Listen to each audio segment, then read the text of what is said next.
예배의 자리로 나오신 우리 모든 성도님들을 주님의 이름으로 환영하고 축복합니다. 우리 보고 싶었던 얼굴, 그리운 얼굴, 반가운 얼굴 서로 보시면서 사랑합니다, 축복합니다, 진심을 담아서 함께 인사 나누겠습니다. 사랑합니다, 축복합니다. 우리 지난 주일에 주신 말씀 가지고 우리 한 번 더 인사 나눌 텐데요. 하나님이 나의 아버지가 되십니다. 한 번 더 인사하겠습니다. 하나님이 우리의 아버지가 되십니다. 믿으십니까? 아멘. 지난 주일에는 천지를 창조하신 전능하신 하나님이 나의 아버지가 되심에 대해서 우리가 함께 말씀을 나누었습니다. 세 가지 질문 혹시 기억하십니까? 나의 아버지 되시는 하나님과 어떤 관계를 맺으셨습니까? 그 아버지로 인해서 어떤 열매를 맺으셨습니까? 주님께서 주신 그 하나님 아버지의 은혜로 인해 어떤 영향력을 주셨습니까? 이 세 가지 질문을 가지고 세상 속으로 나아가셨을 텐데 어떠한 영향을 받고 어떠한 열매를 맺고 어떠한 삶을 사셨는지 한 분 한 분 다 묻고 싶습니다. 우리는 원래 거짓말을 일삼고 미워하고 살인하는 마귀를 아비로 삼은 존재였습니다. 하지만 예수 그리스도를 통해 어떤 일이 일어났습니까? 양자의 영을 받아 하나님을 아빠, 아버지라고 부르는 존재가 되었습니다. 온 우주 만물을 창조하신 전능하신 하나님이 나의 아버지가 되신 겁니다. 아버지는 영향력을 주는 존재입니다. 고로 하나님이 나의 아버지가 되고 내가 하나님의 자녀가 되었다는 것은 이제 하나님에게 있는 성품, 계획, 뜻과 같은 그 아버지로부터의 모든 것으로 영향력을 받게 된다라는 뜻입니다. 아버지의 네 가지 역할 혹시 기억하십니까? 감독자처럼 한마음 하나 되게 하는 결속력을 가지게 합니다. 그리고 자녀에게 내재되어 있는 그 잠재력을 끌어올려서 그가 진정한 더 나은 삶을 살 수 있도록 도와주고 울타리가 되어 보호하는 것이 아버지의 역할입니다. 그리고 함께 삶을 살아가 주는 겁니다. 조건을 기대하고 바라는 것이 아니라 더해주지 못해 미안한 그 사랑, 아가페의 사랑이 바로 아버지의 사랑입니다.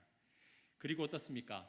얼굴 앞에서 먼저 앞장서서 등을 보여주며 앞서 걸어가는 존재가 아버지입니다. 그 아버지는 우리의 삶을 인도하십니다. 그리고 더욱 멋진 자녀로 살아갈 수 있도록 필요한 것을 공급하시고 채우시고 양육함으로 세상으로 파송하십니다. 하나님은 우리를 피조물로만 짓고 끝나신 것이 아니라 결속하시고 사랑하시고 인도하시고 파송하심으로 이 거친 세상 믿음의 자녀로 살아갈 수 있도록 아버지가 되어 주셨습니다.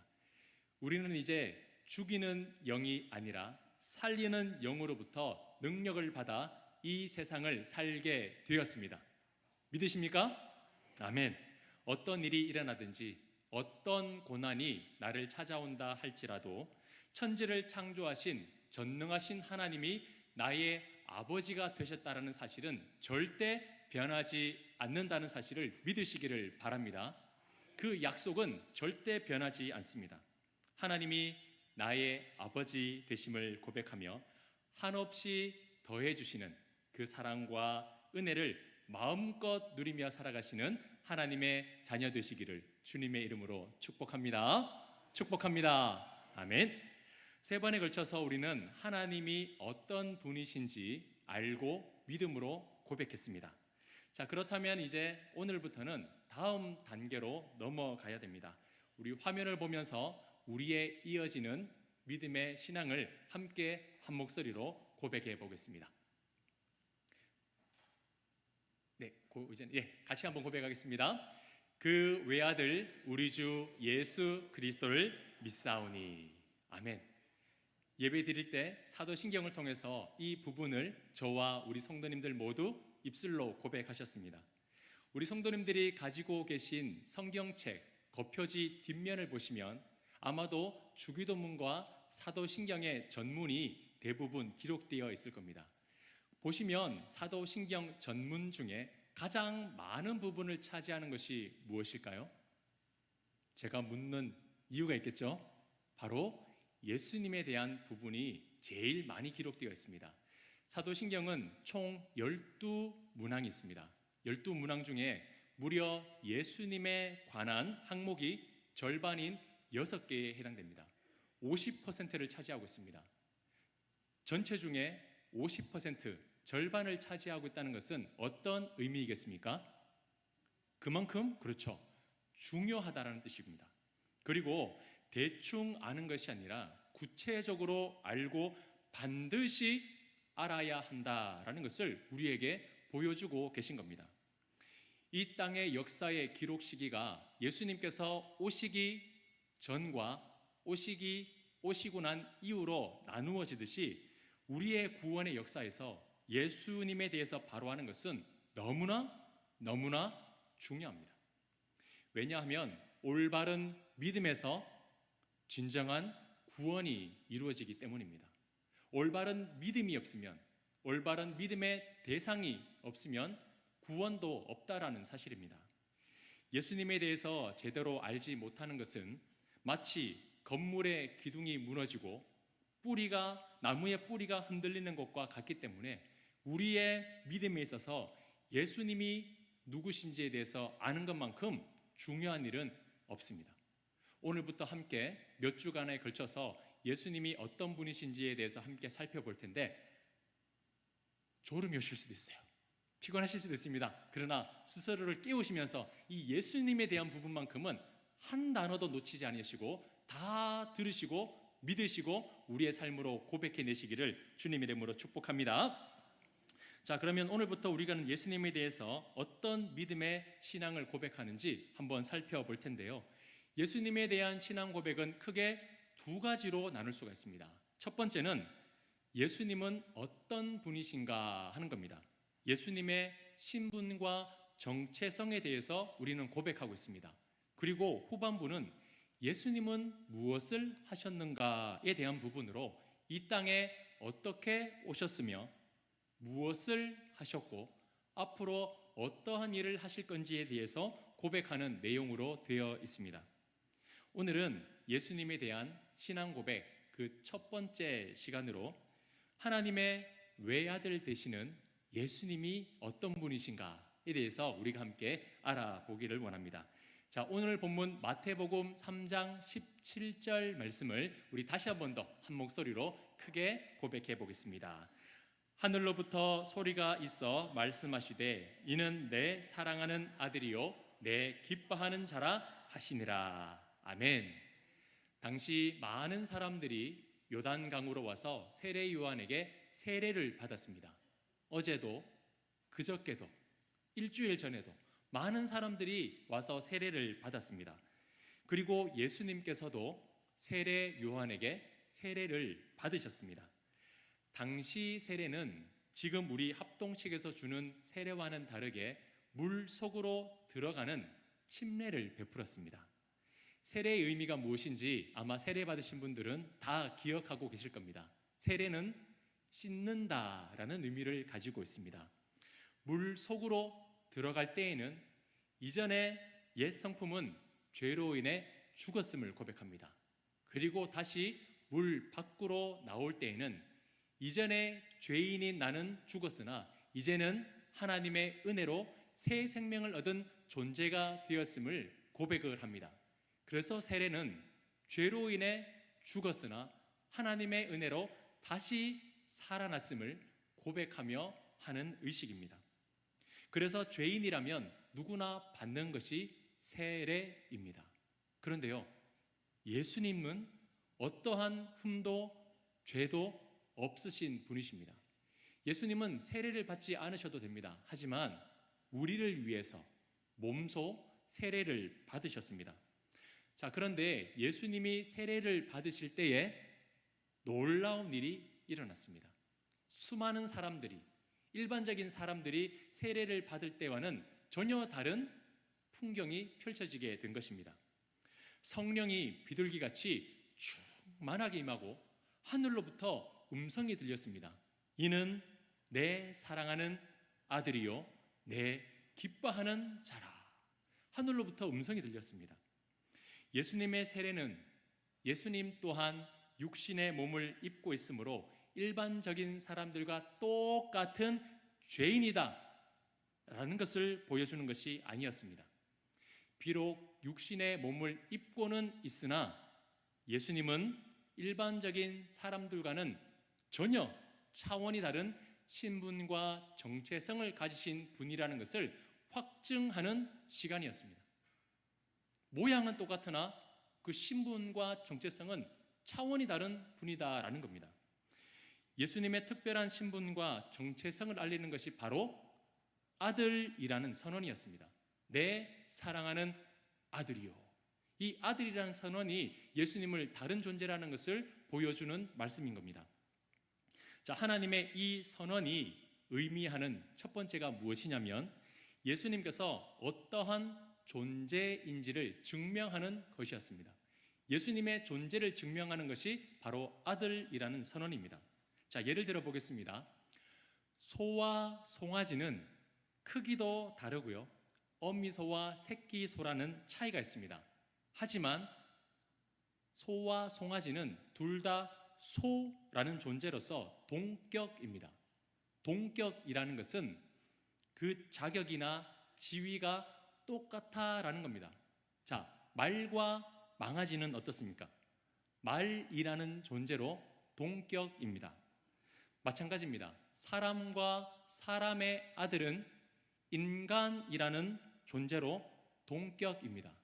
다시 말해서 하나님께서 아들이라고 말씀하시는 것은 우리와 같이 부모와 자녀의 관계가 아니라 예수님이 하나님과 같은 신격을 가지신 동격의 존재라는 것을 지금 드러내고 계시는 겁니다. 하나님과 동격이 같다라는 뜻이 무엇이겠습니까? 하나님과 같다. 이것은 예수님 또한 온 우주 만물을 창조하시고 다스리시는 전능하신 하나님과 똑같은 신격을 가지신 분이다라는 겁니다. 자, 그러면 성도님들, 제가 한 가지 질문을 드리겠습니다. 그렇다면 예수님은 사람이십니까? 신이십니까? 뭐지? 헷갈리기 시작하시죠? 육신으로 오셨으니 분명히 사람인데 하나님과 같다라고 하니 신이고, 그러면 정답은 뭘까요? 네, 여기저기서 정답을 수근수근 말씀하고 계십니다. 정답은 이겁니다. 예수님은 완전한 사람이시자 완전한 신이십니다. 이게 정답입니다. 완전한 사람이자 완전한 신은 이 세상 그 어디에도 찾아볼 수 없는 존재입니다. 오직 예수님에게만 해당됩니다. 자, 이 부분은 몇 주 뒤에 후반부에 가면 이제 조금 더 살펴볼 텐데요. 자, 예수님께서는 왜 그렇다면 완전한 인간으로 오셔야 했는가? 간략하게 이야기하자면 이겁니다. 성도님들, 신은 죽을 수 있습니까? 없습니까? 신은 죽을 수가 없습니다. 신은 결코 죽을 수가 없어요. 자, 그런데 하나님이 말씀하셨습니다. 죄의 삭은 사망이요. 죄의 인간은 무엇으로 갚아야 됩니까? 죽음, 생명으로 갚아야 됩니다. 자, 그렇다면 이 땅에 오시는 메시아가 인간의 죄를 갚아주고 대속하기 위해서 오신다면 무엇을 갚아야 할까요? 인간이 갚아야 하는 생명을 갚아내야 됩니다. 쉽게 말하면 죽어야 된다는 거예요. 그런데 신은 죽을 수가 없습니다. 그래서 죽기 위해 인간의 몸으로 이 땅에 오신 겁니다. 자, 그리고 예수님은 동시에 왜 신적인 존재로 계셔야만 했을까요? 죄인은 죄인을 용서할 수 있습니까? 나도 죄인인데 너의 죄를 사하노라, 이렇게 할 수 있겠습니까? 없습니다. 죄인은 죄인을 용서할 권리가, 그리고 그 대가를 지불할 능력도 없는 존재입니다. 죄가 없는 초월한 존재만이 죄를 용서할 수가 있습니다. 그렇기 때문에 예수님은 인간과 다르게 죄가 없이 이 땅에 오셔야만 했습니다. 그리고 죄의 결과로 인해 깨어지고 부서진 이 세상을 회복시키고 고쳐내기 위해서는 인간의 힘으로 할 수 있는 것이 아니었습니다. 그래서 신적인 능력이 필요했습니다. 사망의 권세를 짓누르고 죽음에서 부활하셔야 했기 때문에 예수님은 하나님과 동일한 신격을 가지고 이 땅에 오셔야만 했습니다. 자, 정리하겠습니다. 예수님은 완전히 죽기 위해서 인간으로 오셨으며 죽음을 완전하게 정복하기 위해 신으로 이 땅에 오셨습니다. 우리 성도님들, 화면을 보면서 우리 다 같이 이렇게 한번 고백해 보겠습니다. 자, 화면 보이시죠? 밑에 하얀색 부분을 큰 소리로 한번 외쳐봅니다. 같이 읽습니다. 시작. 예수님은 완전한 인간이자 완전한 신이심을 믿습니다. 아멘. 신의 대신에 하나님으로 한번 바꿔보겠습니다. 다시 한번 읽습니다. 시작. 예수님은 완전한 인간이자 완전한 하나님이심을 믿습니다. 아멘. 믿으십니까? 헷갈리는데 라고 하실 수도 있겠지만 성경은 이것을 분명하게 증거하고 있습니다. 절대 헷갈리시면 안 됩니다. 혹시나 누가 묻더라도 성도님, 예수님이 인간입니까? 신입니까? 대답해 보세요 라고 한다면 조금 더 주저하지 마시고 예수님은 완전한 사람이시자 완전한 신이십니다 라고 대답할 수 있기를 바랍니다. 자, 이 부분을 완전히 이해해야 됩니다. 왜냐하면 이 부분을 이해해야 예수님이 왜 십자가를 지셨으며 어떻게 부활하셨고 우리에게 구원을 줄 수 있는지 그것이 해결될 수 있기 때문입니다. 그래서 꼭 기억하셨으면 좋겠습니다. 그리고 하나님의 아들이 두는 첫 번째 의미가 예수님의 신적인 존재를 증언하는 것이었다면 하나님의 아들이 주는 두 번째 의미는 예수님의 유일성을 증언하는 것입니다. 예수님의 유일성입니다. 자, 흔히 우리 관점에서 외아들, 독생자라고 한다면 하나밖에 없는 외동아들을 떠올릴 수가 있습니다. 자, 그런데요, 예수님이 독생자라는 것은 외동아들이라는 뜻이 아닙니다. 예수님은 하나님에 의해서 만들어지거나 태어나신 분이 아니기 때문입니다. 우리의 육적인 관계로서의 외동아들이 아닙니다. 자, 요한복음 1장 1절 말씀을 우리 화면을 보면서 함께 한 목소리로 읽겠습니다. 태초에 말씀이 계시니라. 이 말씀이 하나님과 함께 계셨으니 이 말씀이 곧 하나님이시니라. 아멘. 많이 읽으셨을 겁니다. 암송도 하셨을 것이고 많이 설교도 들으셨을 겁니다. 자, 말씀이 하나님과 함께 계셨다라고 기록하고 있습니다. 언제부터요? 태초부터. 이 태초라는 시간은 세상이 열리기 이전인 영원의 시간을 의미합니다. 태초에 하나님이 천지를 창조하시니라. 그 시간과 같습니다. 그렇다는 것은 이 말씀은 단 한순간도 하나님과 분리된 적도 떨어진 적도 없다라는 뜻입니다. 영원 전부터 영원까지 하나님과 늘 함께 있는 분이 바로 말씀입니다. 자, 그러면 하나님과 영원부터 영원까지 있는 그 말씀은 도대체 무엇을 뜻하는 걸까요? 요한복음 1장 우리 14절 말씀을 한 번 더 한 목소리로 읽겠습니다. 시작. 말씀이 육신이 되어 우리 가운데 거하심에 우리가 그의 영광을 보니 아버지의 독생자의 영광이요 은혜와 진리가 충만하더라. 아멘. 말씀이 육신이 되어 우리 가운데 오신 분 누구십니까? 누구시라고요? 아직도 헷갈리십니까? 자신 있게 이 주일 낮예배 시간은요, 지금 우리는 신앙의 고백을 하는 시간이에요. 부끄러운 게 아닙니다. 당당하게 나는 이것을 믿습니다라고 선언하셔야 돼요.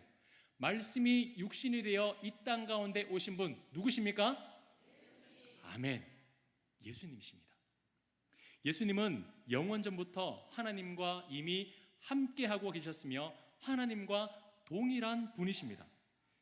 그렇기 때문에 예수님은 우리가 생각하는 육적인 아버지와 아들로서의 관계가 될 수 없다라는 겁니다. 자, 그런데 그러면 왜 하나님을 아버지라고 하고 예수님을 아들, 독생자라고 표현을 했을까요? 이 요한복음 1장 1절 14절에 나오는 이 독생자의 의미를 조금 더 구체적으로 알아봐야 됩니다. 여기서 독생자는 외동 아들이 아니라 이런 의미가 있습니다. 유일한, 그 종류 중에 단 하나의 종류를 의미합니다. 사람을 의미하는 게 아니에요. 단 하나의 존재입니다. 단 하나의 존재. 다시 풀어서 이야기한다면 성부 하나님에게 있어서 유일한 존재, 성부 하나님과 같은 신적인 동격을 가진 단 하나의 존재가 누구라는 겁니까? 예수 그리스도라는 거예요. 둘도 아니고요, 셋도 아니고요, 단 하나 유일한 한 분의 존재를 의미하고 있다라는 겁니다. 세상 그 어디에서도 찾을 수 없고 만들어낼 수 없는 유일한 존재가 바로 예수님이십니다. 성도님들, 우리는 전능하사 천지를 만드신 하나님을 나의 아버지로 믿습니다. 그리고 우리는 그 전능하신 아버지에게 있는 모든 영광과 권능이 동일하신 유일한 존재인 예수님을 믿습니다. 이것이 굉장히 중요한 거예요. 그 동일하신 존재는 하늘과 땅과 바다에 있는 피조물도 아니고요, 하나님이 심히 기뻐하심으로 만드신 인간도 아닙니다.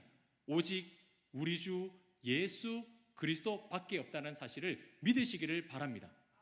그러면 그 예수 그리스도가 누구신가? 그것이 바로 이 뒤에 나오는 부분이라는 거예요. 앞서 말했듯이 우리가 믿는 예수님이 어떤 분이신지에 대해서 아는 것은 굉장히 중요하다라고 말씀을 드렸습니다. 왜냐하면 사도신경에 예수님에 대해서 이렇게 고백하는 이유가 있습니다. 마지막 시대가 되어갈수록 거짓 예수, 거짓 그리스도가 나타날 것이기 때문입니다. 아니, 이미 많이 나타나 있습니다. 예수님께서는 이 부분에 대해서 이미 미리 경고하셨어요. 자, 마태복음 24장 23절과 24절 말씀 우리 한 목소리로 함께 받들어 읽겠습니다. 그때에 사람이 너희에게 말하되 보라, 그리스도가 여기 있다 혹은 저기 있다 하여도 믿지 말라. 거짓 그리스도들과 거짓 선지자들이 일어나 큰 표적과 기사를 보여 할 수만 있으면 택하신 자들도 미혹하리라. 그때가 되면 여기에 그리스도가 있다, 저기에 그리스도가 있다, 여기에 있는 예수가 진짜다, 저기에 있는 예수가 진짜다 라고 하면서 스스로를 예수라고 사칭하는 거짓 그리스도들이 많아질 것이다 라고 예수님이 말씀하셨고, 이미 그 예언의 말씀은 성취되고 있습니다. 한국 기독교계 신흥 종교 및 이단 사이비 종교를 연구하는 현대 종교라는 단체가 있습니다. 그 사이트에 들어가 보면 이단으로 규정짓고 있는 단체명이 다 기록이 되어 있는데요, 제가 하나씩 찾아보니까 거기에 기록되어 있는 것만 97개의 교회와 단체가 있었습니다.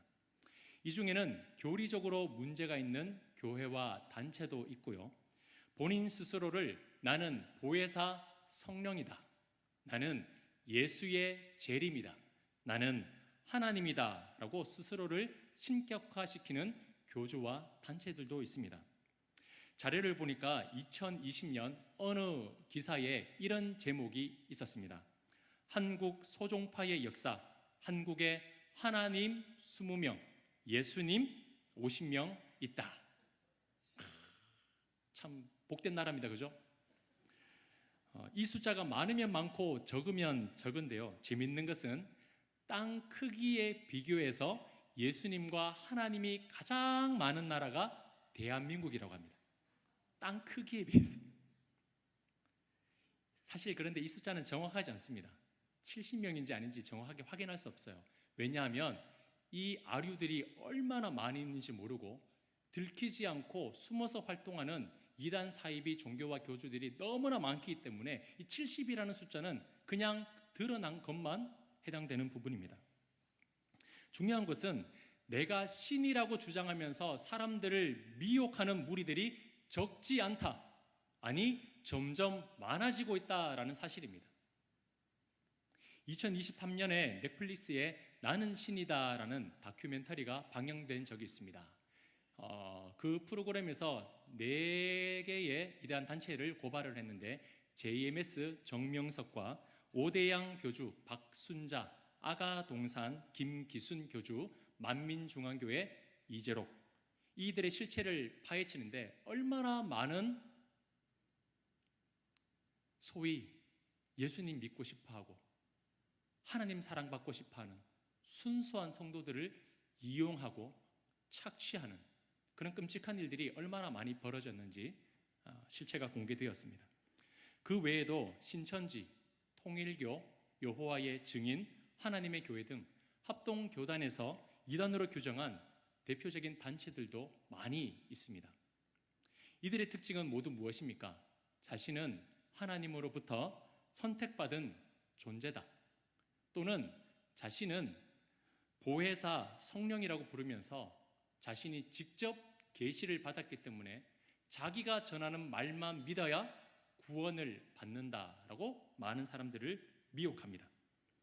그 외에도 하나님으로부터 신적 권위를 받았다, 예수의 재림이 현현된 존재다 등등 스스로를 하나님이라고 하고, 그 다음에 하나님이라고 하기에는 조금 민망하니까 나는 그의 아들 예수 그리스도다 라고 말하는, 사칭하고 있는 사람들이 얼마나 많이 있는지 모릅니다. 자, 그렇다면 목사님, 그래도 이 70명 중에 진짜 같은 사람은 한 명 있지 않을까요? 다른 단체는 몰라도 이 단체만은 그래도 조금 진짜이지 않을까요? 하는 생각이 있으십니까? 성경은 분명하게 말씀합니다.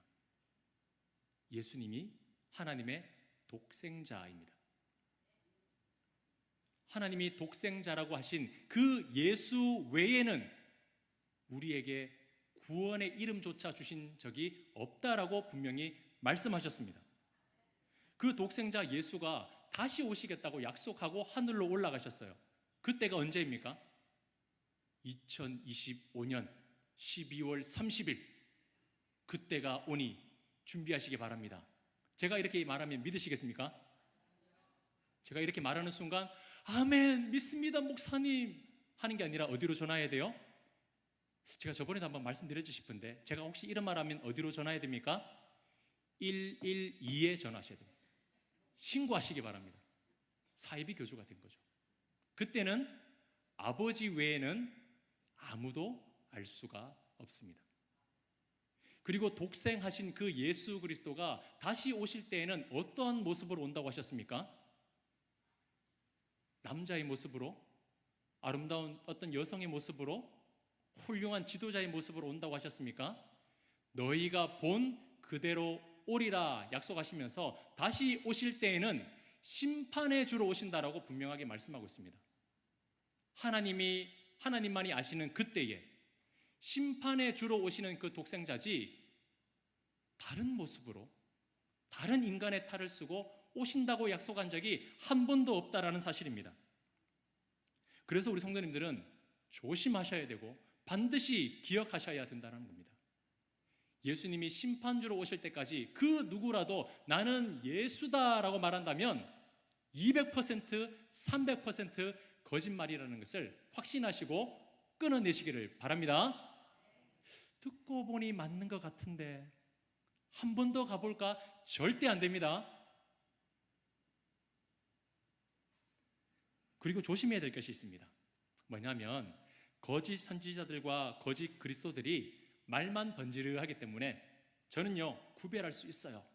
딱 자신하는 마음도 있을 수 있습니다. 그런데요, 놀라운 것은 이들이요 그냥 말만 번지르하게 하지 않습니다. 놀라운 표적과 기사를 행합니다.